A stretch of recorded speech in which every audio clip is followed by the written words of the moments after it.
Čítanie zo svätého Evanjelia podľa Lukáša.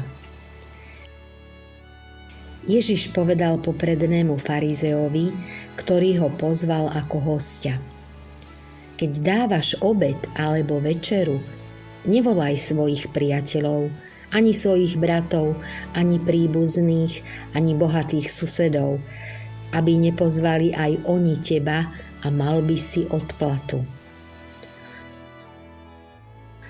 Ale keď chystáš hostinu, pozvi chudobných, mrzákov, chromých a slepých.